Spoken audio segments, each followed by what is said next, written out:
Bienvenue au nom d'Univers Sciences. Je suis ravie de vous accueillir ici à l'auditorium de la Cité des Sciences pour cette troisième journée mondiale des troubles bipolaires. En tant que responsable de la Cité de la Santé, je tiens à saluer le travail remarquable de notre partenaire Argos 2001 et de la Fondation Fondamentale qui nous ont concocté un programme très riche pendant 2 jours avec des interventions, des tables rondes, des petites surprises, je crois, des improvisations.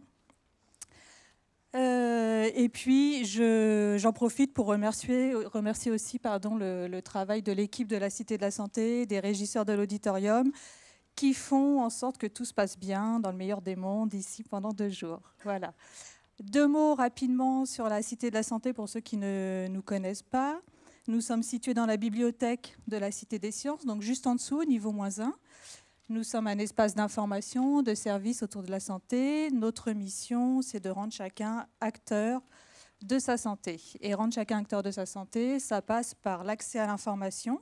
Donc c'est un espace dans lequel vous trouverez des livres, des revues, des brochures, mais également en ligne des bases de données, des sites internet, etc., que nous sélectionnons.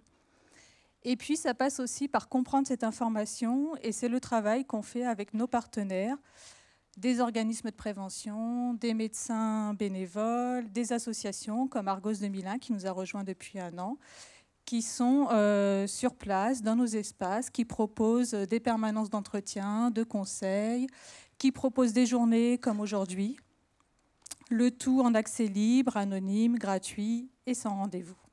Voilà, je vous invite à venir nous rendre visite tout à l'heure à l'ouverture à midi ou à aller voir notre site internet. Et en attendant, je vous souhaite donc 2 très belles journées et je passe la journée à Annie Labbé pour entrer dans le vif du programme. Mesdames et messieurs, bonjour tout d'abord. Alors tout d'abord, je tiens, ou plutôt nous tenons, à remercier Monsieur le directeur d'Univers Sciences pour sa générosité, son accueil et son soutien en ce merveilleux lieu de la Cité de la Santé où nous nous trouvons pour ces 2 journées avec grand plaisir. Nous remercions Madame Sylvie Perron de l'Agence régionale de santé d'être présente à nos côtés pour l'ouverture de ces journées, un très grand temps très fort de partage. Comme nous le savons tous, la Cité de la Santé est un centre de ressources documentaires et un lieu d'accueil, d'information et de rencontres situé au cœur de la bibliothèque des sciences et de l'industrie. Jeunes, adultes, parents ou seniors, nous trouvons toutes et tous les réponses à nos préoccupations sur la santé. Par conséquent, c'est un honneur pour Argos 2001, association d'aide aux patients atteints de troubles bipolaires et à leur entourage, et pour la Fondation Fondamentale avec qui nous organisons pour la 3e année la Journée mondiale des troubles bipolaires. C'est en référence à la date de naissance de Vincent van Gogh, soit le 30 mars 1853, que cette journée mondiale est organisée dans le monde. Cette année est placée sous le signe de la prévention autour de témoignages de patients, de proches, de médecins, de chercheurs et de représentants associatifs et du monde du travail. Il nous faut échanger sur le repérage et le diagnostic précoce, sur la prise en charge des phases intercritiques et la prévention des rechutes, mais également sur la prévention des ruptures sociales, familiales et professionnelles. Ce que nous visons, c'est la construction de solutions pour l'avenir. En 2016, Argos 2001 réitère cette initiative avec pour partenaire principal la Fondation Fondamentale, fondation de coopération scientifique dédiée à la recherche sur les maladies mentales. En 2017, tout est beaucoup plus étayé. Nous co-organisons avec Fondamental et nous sommes fiers. Donc, merci à Madame le professeur Marion Leboyer, directrice de cette fondation, ici présente. Cette journée est placée sous le haut patronage de Madame Marisol Touraine, ministre des Affaires sociales, de la Santé et des droits des femmes. Un grand merci à toutes les structures et instances pour leur soutien, à la Cité des Sciences, à l'œuvre Falleret, à la Direction générale de la santé, à The World Bipolar Day, au LABEX, à la RATP pour sa campagne d'information, à la mairie de Paris. Un grand merci à vous toutes et tous présents pour cet événement, aux intervenants de qualité, mais également à nos généreux donateurs, ici présents également, pour certains, donateurs qui aident à l'organisation même de cette journée et qui rendent la retransmission possible. Si nous sommes plus de 1300 inscrits sur ces journées à Paris, nous sommes bien plus nombreux à être assemblés pour cette journée mondiale. Il nous faut ajouter ceux qui, ce 30 mars, seront rassemblés à Bayonne, Clermont-Ferrand, Grenoble, Limoges, Orléans, Metz, Monaco, Montpellier, Nancy et Poitiers. Et nous n'oublions pas les internautes, que toutes et tous soient salués et remerciés. J'associe à ces remerciements Nathalie Chaloub et toute l'équipe de la Cité des Sciences, de la Santé. Johanna Couvreur, directrice de la communication de la Fondation Fondamentale et l'équipe de Fondamentale. Notre salariée Anne Calves et tous les bénévoles fidèles et motivés sur la cause que nous défendons, qui vous accueillent ce jour et ont œuvré en amont, nous permettant de vivre ensemble des moments forts, ce dont je ne doute pas. Cette journée mondiale des troubles bipolaires co-organisée avec la Fondation Fondamentale est importante et a du sens car les patients attendent que la recherche poursuive ses travaux et concrétise ses progrès, mais aussi que les centres experts se développent. Faisons le point ensemble avec les chercheurs, avec les soignants, avec les pouvoirs publics et bien évidemment avec les patients et leurs proches. Nous avons tous une responsabilité et sachez qu'à Argos 2001, nous ne pourrions nous satisfaire d'une simple attitude d'attente. Groupe de parole, information par des conférences, présence dans les établissements médicaux et dans les instances, participation à des cohortes représentent les activités qui mobilisent nos bénévoles à Paris et en nos antennes de province, sans oublier les groupes d'entraide mutuelle dont nous sommes parrains pour 2.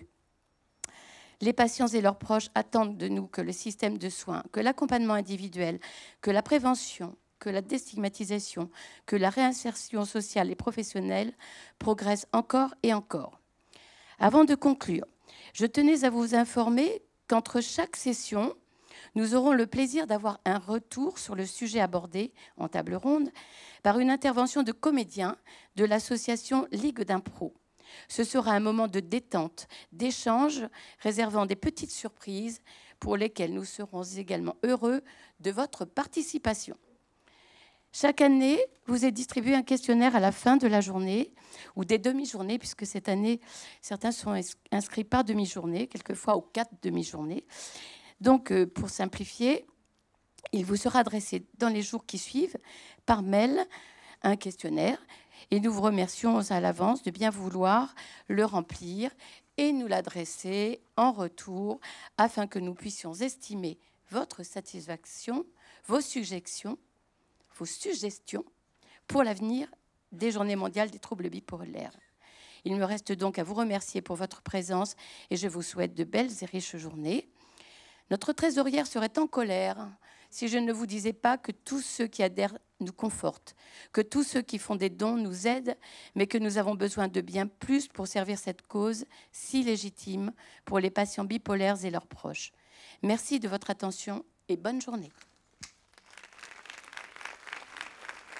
Donc je souhaite effectivement démarrer cette journée mondiale des troubles bipolaires par de très nombreux remerciements. Vous allez voir que beaucoup de personnes ont accompagné le lancement et la création de cette journée.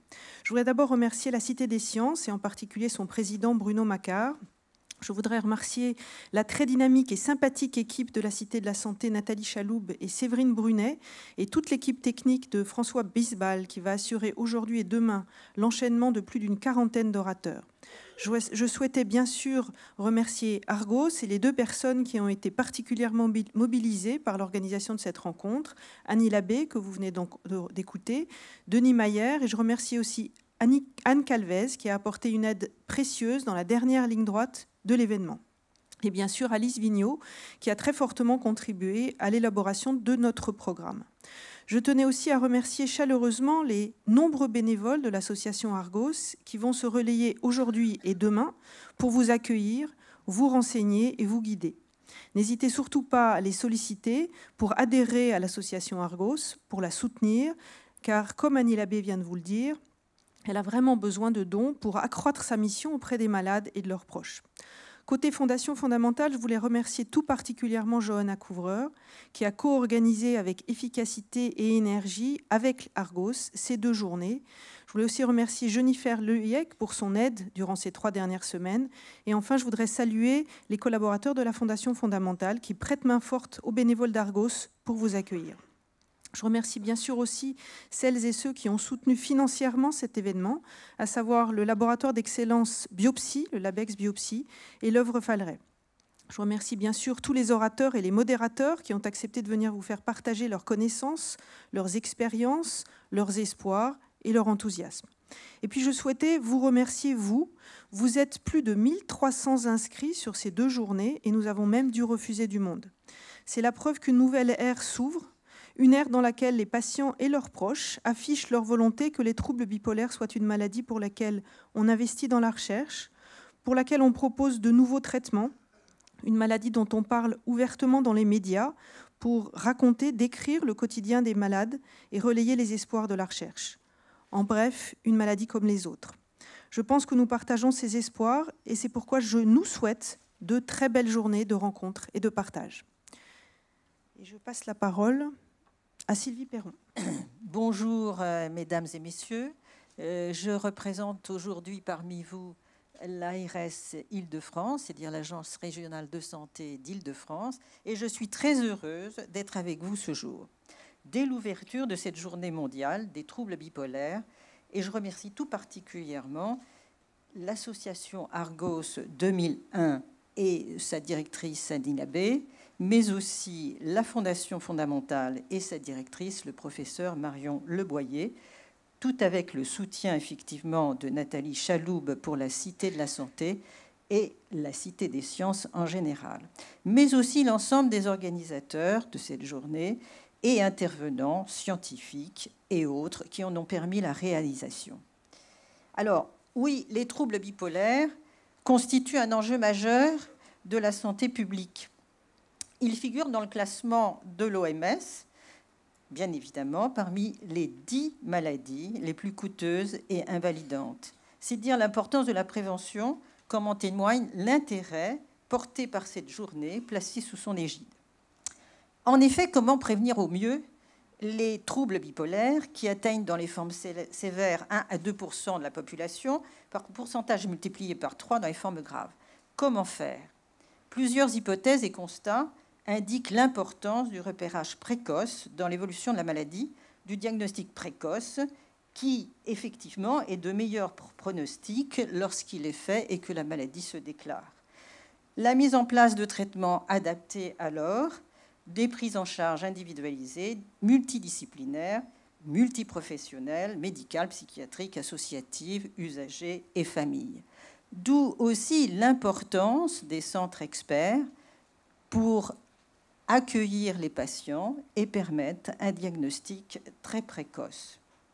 À ce niveau, l'ARS Île-de-France, c'est-à-dire l'agence, est preneuse de toute amélioration concernant l'accès aux soins et leur visibilité, afin d'éviter toute perte de chance, parce que ça, c'est un vrai problème, aux patients, permettre aussi une amélioration de son parcours de soins sur les territoires, de façon territoriale, et en réponse aux besoins des populations. La position de l'agence est totalement en phase avec les thématiques évoquées par le programme de cette journée, qui s'adresse aux patients aux divers âges de leur vie. Ce qui d'ailleurs accroît l'importance de la prévention, notamment au niveau des soins primaires, du médecin généraliste et des liens d'ordonnancement. La précocité des troubles, la recherche de prodromes chez l'adolescent ou l'adulte jeune interroge bien sûr la science sur un plan génétique ou immuno-inflammatoire. Les progrès de celle-ci, de cette science, sont très attendus par nos patients et leurs familles en quête d'innovation dans les prises en charge diversifiées biopsychosociales. L'ARS Île-de-France souhaite favoriser l'accès à l'innovation le plus précocement possible, afin de permettre à chaque patient de bénéficier de toutes les dernières avancées thérapeutiques, symbole d'espérance pour chacun d'entre nous. En effet, l'espoir permet de tenir dans la durée. La maladie, dans sa forme chronique, confronte le patient prise en charge de manière globale, à la stabilisation de sa symptomatologie sans pour autant parler de guérison. Ce passage obligé change le statut du sujet, du bien portant à porteur d'une affection longue durée. Cette reconnaissance par la CPAM de cette affection longue durée permet, si elle permet aux patients de poursuivre les soins, vont l'alerter à se préoccuper de son état, de sa santé, d'augmenter sa vigilance à cet effet, avec une profonde implication souhaitée de lui-même à devenir, et on l'a déjà entendu tout à l'heure, acteur de sa santé. C'est ainsi que l'éducation thérapeutique et les prises en charge multifocales retrouvent aussi leur place et contribuent à lutter contre cet isolement et les ruptures par le maintien de l'insertion sociale, facteur de déstigmatisation. On voit bien que le programme de cette journée souligne la mobilisation de l'ensemble des personnels concernés par les troubles bipolaires de façon à mieux les appréhender de manière scientifique, innovante, médicale, médico-sociale et sociétale. L'information des droits aux patients est importante. Les soins délivrés à ceux-ci aussi, leur organisation, c'est le cœur du sujet. L'agence encourage le travailler ensemble de tous les acteurs impliqués dans la santé mentale. Elle constitue un accompagnement et un appui à la mobilisation de l'ensemble des personnels. Son souhait, c'est l'implication de l'usager à devenir acteur de cette santé mentale. Nous l'avons déjà dit, nous le répétons. L'accès aussi aux soins de façon égalitaire pour tous. Et la promotion chez le jeune à prendre soin de sa santé mentale, aimer sa santé au sens anglo-saxon. Enfin, écoutez, les discours, c'est bien joli, c'est très bien, mais l'attractivité du programme de cette journée est assez important et il serait bon de commencer le plus tôt possible. Nous avons le plaisir d'accueillir Marie Alvéry, qui va un petit peu nous parler de son cheminement et le pourquoi de son écriture et le livre qu'elle nous offre. J'ai choisi la vie. Bonjour, voilà, je me présente, je suis Marie Alvéry, j'ai 50 ans, je suis mariée, j'ai 2 enfants de 19 et 23 ans et j'ai même un métier, donc j'ai de la chance. J'ai de la chance depuis 8 ans que je suis stabilisée. Mais auparavant, j'ai connu un parcours assez chaotique. J'ai fait une première crise maniaque bipolaire à l'âge de 20 ans. J'ai été diagnostiquée à l'âge de 32 ans à peu près. Bipolaire de type 1. Et puis, tout au long de ma vie, j'ai fait en tout 7 crises maniaques, 7 hospitalisations, 7 dépressions, enfin bon, tout le processus.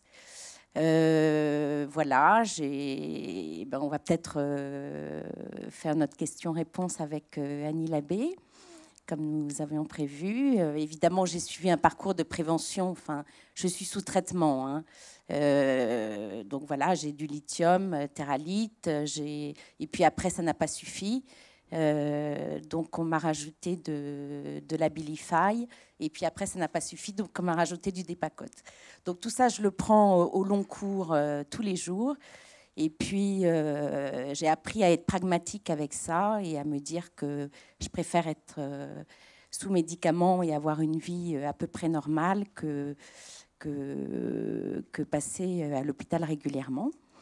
Et je voulais, avant de repasser la parole à Annie Labbé, vous dire que j'avais écrit un livre avec Hélène Gabert qui s'appelle « J'ai choisi la vie », qui a été édité chez Payot, qui retrace, qui est un témoignage de cette vie bipolaire, qui est un témoignage de vie, qui est un témoignage qui s'appelle Être bipolaire et s'en sortir, parce que c'est un livre qui est tourné vraiment sur la résilience, sur non pas la guérison, parce qu'on n'est jamais vraiment guéri, mais sur l'espoir.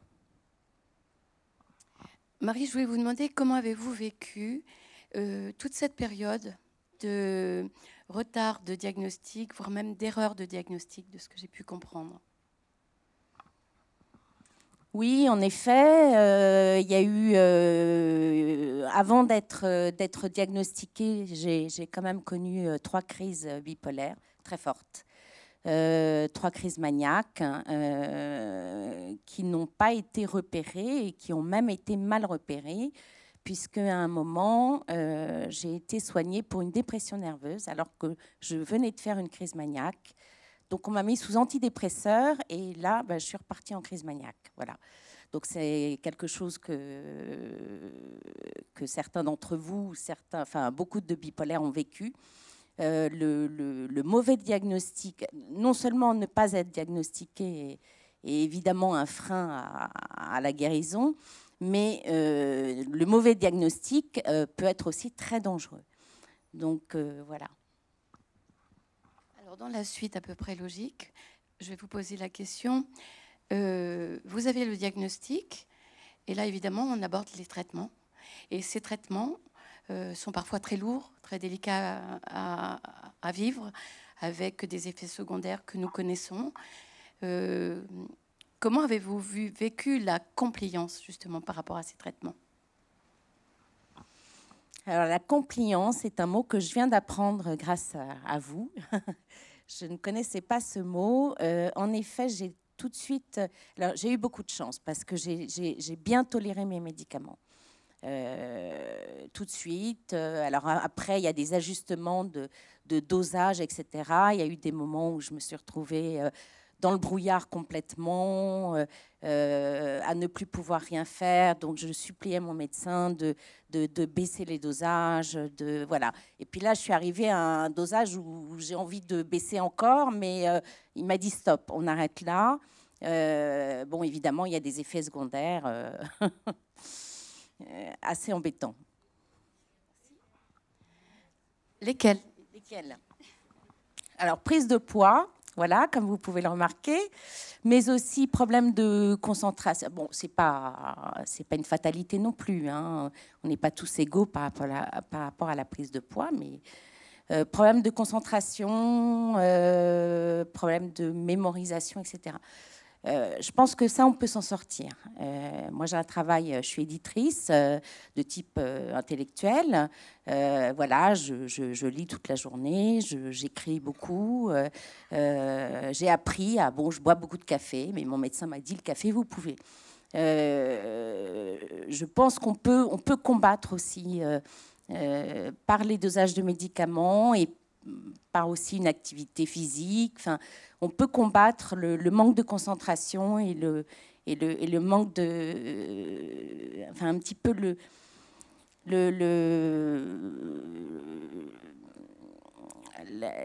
les facultés intellectuelles qui semblent voilà, être un petit peu dans le brouillard, etc. Je pense que ça se combat.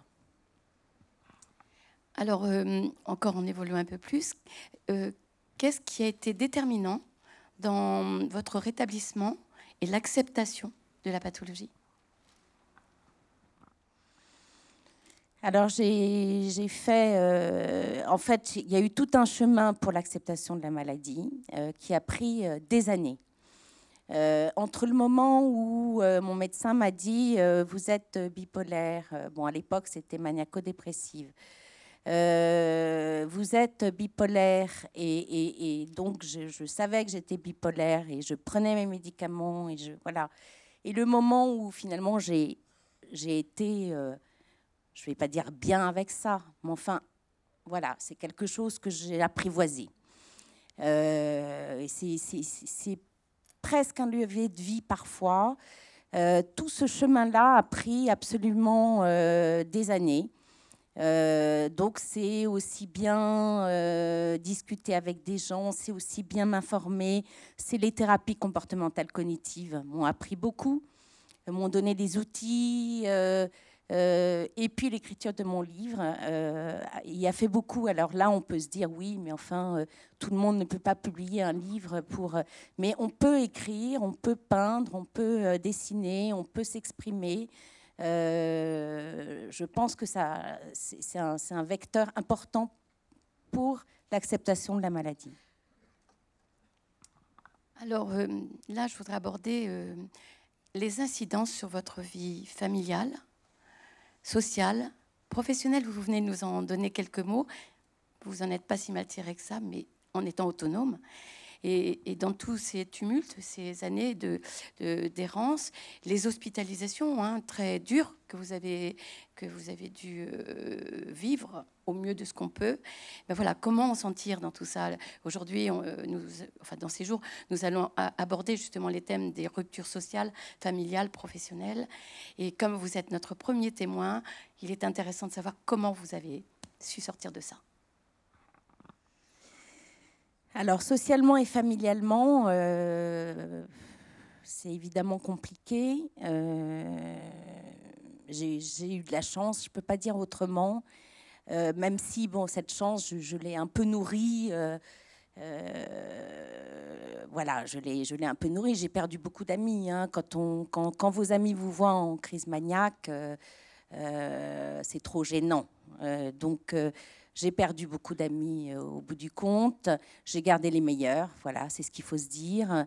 J'ai gardé ceux qui peuvent comprendre. J'ai gardé ceux qui ont une capacité d'empathie.